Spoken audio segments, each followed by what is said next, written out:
అసంఘటిత కార్మికుల పక్షాన కాంగ్రెస్ పార్టీ పెద్దపీట వేస్తా ఉంది.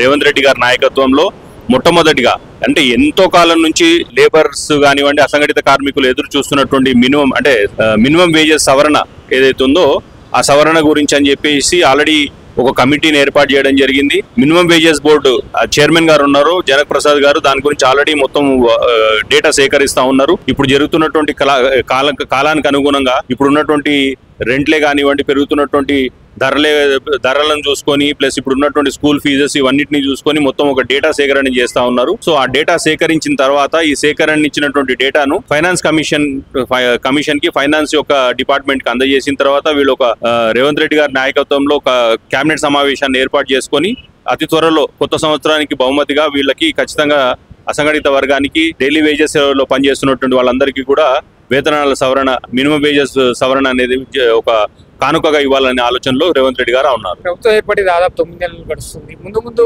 ఎలా ఉండబోతుంది? ఇలా పక్షాన ప్రభుత్వం ఏ విధంగా నిలబడబోతుంది? ప్రభుత్వం మాత్రం పూర్తిగా సోషల్ సెక్యూరిటీ పరంగా కానివ్వండి, వాళ్ళకి ఆహార భద్రత, ఆరోగ్య భద్రత కలిగిస్తూ వాళ్ళకు ఉన్నటువంటి ప్రధాన సమస్యలు ఏవైతే ఉన్నాయో ఇవాళ రోజు ఏంటంటే కార్మికుడు బయటికి వెళ్తే గానీ డొక్కాడితే గానీ రెక్కరాడితే గానీ డొక్కాడినటువంటి పరిస్థితిలో ఉన్నటువంటి దీంట్లో మినిమం వేజెస్ ని సవరణ చేస్తూ దాంతో పాటు ఆహార భద్రత, ఆరోగ్య భద్రత ఇస్తూ అయితే వీలున్నంత మందికి ఎంతమందికి అయితే ఉన్నారో అర్హులందరికీ కూడా డబుల్ బెడ్రూమ్ ఇళ్లను కూడా శాంక్షన్ చేసేటువంటి దాంట్లో ఆలోచనలో ఉన్నారు. కాబట్టి ఒక్క మాటలో చెప్పాలంటే తెలంగాణ రాష్ట్రం రేవంత్ రెడ్డి గారి నాయకత్వంలో ఖచ్చితంగా అసంఘటిత వర్గానికి పెద్దపీట వేస్తా ఉంది. ఎందుకంటే దీంట్లో ప్రధానంగా డిసైడింగ్ ఫ్యాక్టర్ గా ఉన్నటువంటి ఈ రంగం 92% పైచిలుకున్నటువంటి ఈ రంగాన్ని విస్మరించేటువంటి పరిస్థితి లేదు.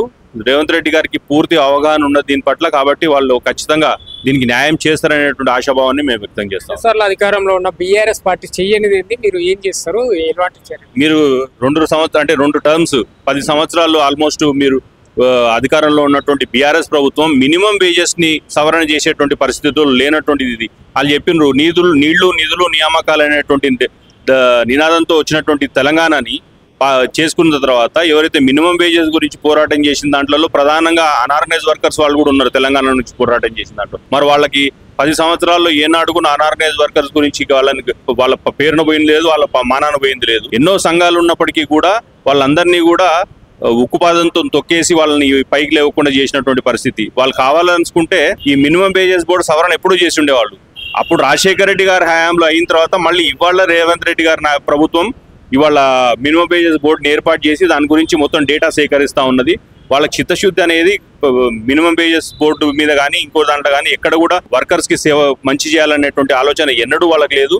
వాళ్ళు ఎంతసేపటికి వాళ్ళ కుటుంబ పాలన నడిచింది, కుటుంబ శ్రేయస్సు మాత్రమే వాళ్ళు చూసుకున్నారు తప్పితే ఏ రంగానికి కూడా వాళ్ళు న్యాయం చేసింది మాత్రం లేదు. ఇందులో ఏంటంటే మా కాంగ్రెస్ గవర్నమెంట్ లో వచ్చినప్పటి నుంచి కూడా ఇప్పుడు ఏదైతే రుణమాఫీలు చేసినారో అందులో కూడా ఎంతో మంది రైతు కూలీలు ఉన్నారు, వాళ్ళు కూడా అసంఘటిత రంగానికి వస్తారు.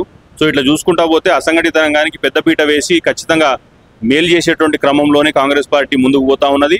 రానున్న రోజుల్లో స్వర్ణయుగంలాగా ఉండబోతుందని చెప్పి నేను తెలియజేసుకుంటున్నాను. అసంఘటిత రంగానికి ఎంతమంది ఉంటారు? ప్రభుత్వం మొత్తానికి చొరవ తీసుకునే ఉద్దేశం ఉందనుకోవచ్చు. ఖచ్చితంగా. ఎందుకంటే ఈ యొక్క అందరికీ విస్మరించేటువంటి విషయం ఏంటంటే తెలంగాణలో ఆల్మోస్ట్ 90% వరకు అసంఘటిత వర్గం ఉంది. ఇలా ఓట్లు వేసే దాంట్లో టీఆర్ఎస్ ప్రభుత్వాన్ని దించే దాంట్లో ప్రధాన పాత్ర పోషించింది అసంఘటిత రంగం. సో అట్లాంటి రంగాన్ని వాళ్ళు విస్మరించి చాలా తప్పు చేసినారు. కానీ కాంగ్రెస్ పార్టీ మాత్రం చిత్తశుద్ధితో ఉంది, ఖచ్చితంగా దీనికి మేలు చేయాలనే దాంతోనే ఉంది. కాబట్టి నేను అందుకని చెప్తా ఉన్నాను, స్వర్ణయుగం రాబోతుంది అసంఘటిత రంగానికి. వాళ్ళకి అన్ని విధాలుగా ఆహార భద్రత, ఆరోగ్య భద్రత కనీసమైనటువంటి ఉన్నాయో అన్నిటి భద్రతను కలిగిస్తూ ఈ యొక్క రంగాన్ని పైకి తీసుకురావాల్సినటువంటి కోణంలో రేవంత్ రెడ్డి గారు పనిచేస్తా ఉన్నారు.